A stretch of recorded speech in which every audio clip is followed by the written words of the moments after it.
I know we just had a State of the Game update, but there's new stuff I wanted to show off. Do you think my game looks a little bit different? Well, it does, of course. I'm using a new texture pack, Jim Arm's texture pack, which is available now along with a lot of other stuff with the final update for the PC version of Terraria, which really is all about the Steam Workshop support.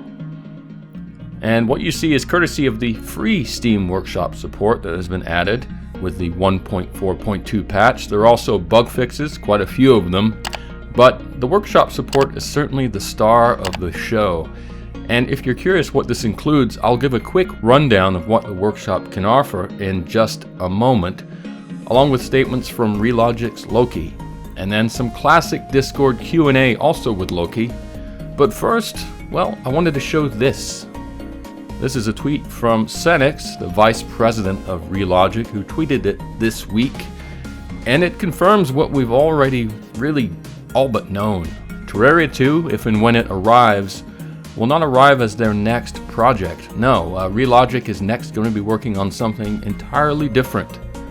And who can blame them? They're human, they're bound to be a bit tired, maybe even a lot tired of developing Terraria after a full 10 years of development. So, might as well try to expand the old company portfolio, right?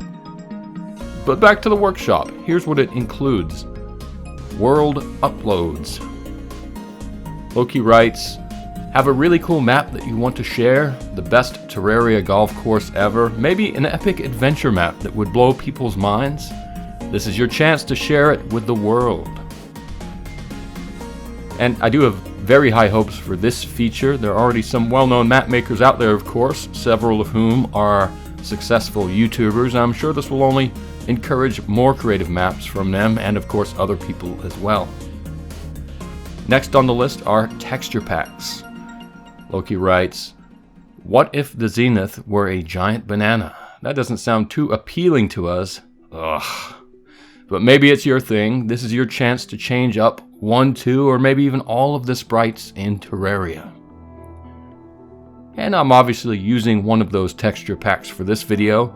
It's not that dramatic. The more dramatic texture changes will involve obviously more work, and so you might have to wait for a while for some of those to arrive, but this is one of the officially endorsed packs that came out right at the very beginning.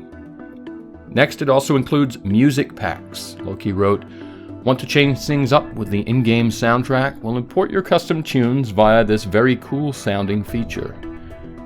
And they shared a video of the Skeletron fight.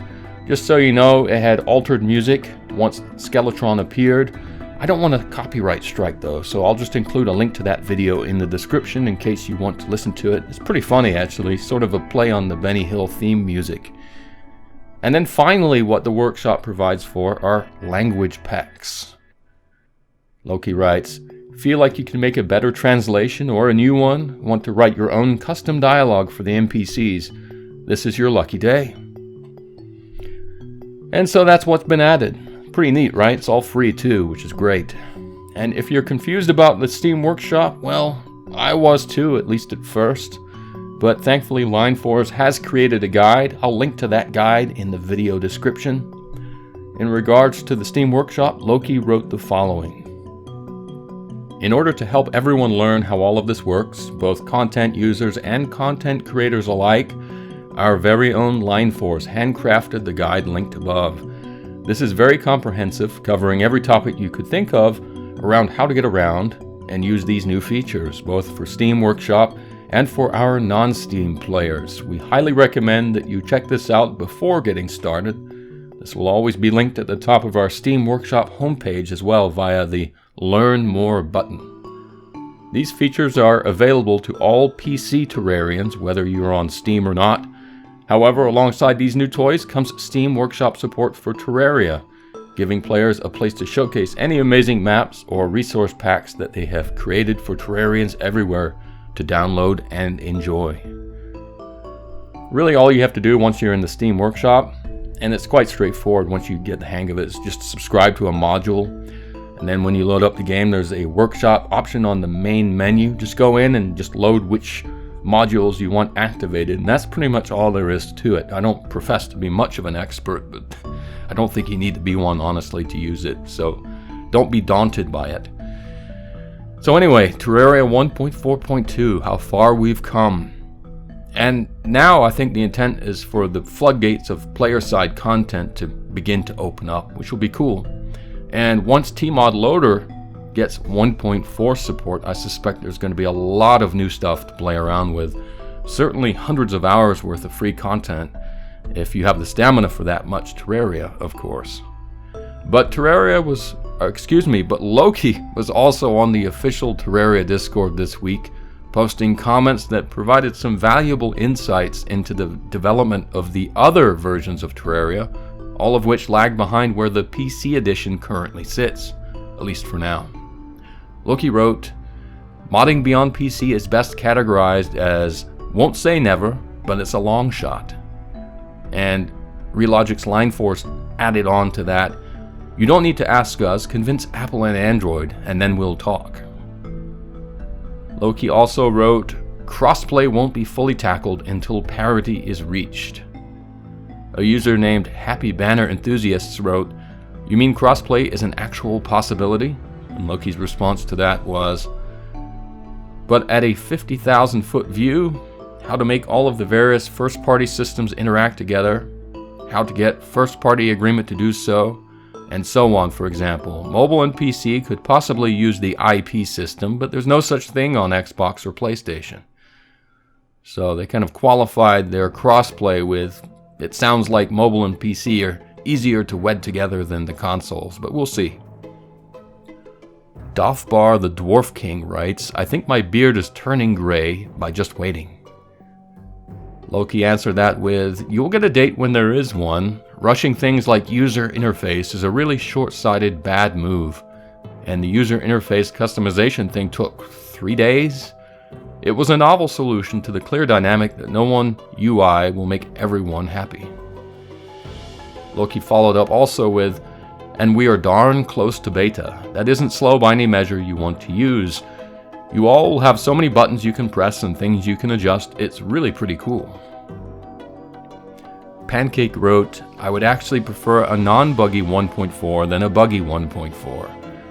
Loki answered that user with, "The goal here is to deliver 1.4 and better performance in a cleaner game bug-wise, and give you all a more customizable experience in regards to settings, gamepad, etc. So, like a 1.4 with a tune-up while we're at it." The same user was back and wrote, "And to be honest, I would prefer to have keyboard and mouse support and cross-saves.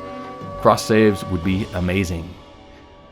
Loki once again responded with, "Keyboard and mouse is already a thing. Played it myself on my dev kit." Magic Hutch writes, 1.4 was the final major update. Loki answered that with, "Also, just at some point as a studio, it's time to do something new. Also, this allows other platforms to reach parity, and that makes crossplay a possibility." Little Warrior 6 writes, "Yeah, don't pull a Cyberpunk."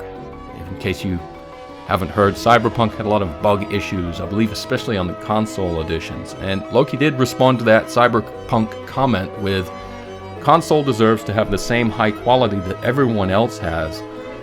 That's my dictate to the project, so you can blame me, I guess. Not that DR would have it any other way." Yeah, DR Studios does do a good job. And Pancake was back with, "It's good you think every platform should be equal." Loki responded to that with, "Equal, but not the same. If any mistake on console now, it's that it's too PC. Not PC as in politically correct, of course, but as in personal computer."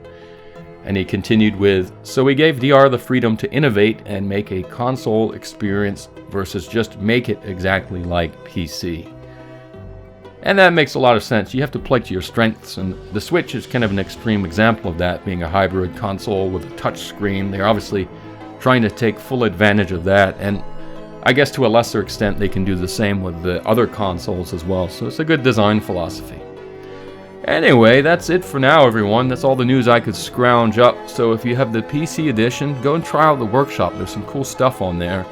And if you have the console edition, well, just stay tuned, I suppose. It sounds like maybe later this month they'll have some information on the beta that seems to be right around the corner. But anyway, thanks for watching. Hope everyone's healthy, and if you have Steam, go give it a go. As I said, it's worth trying.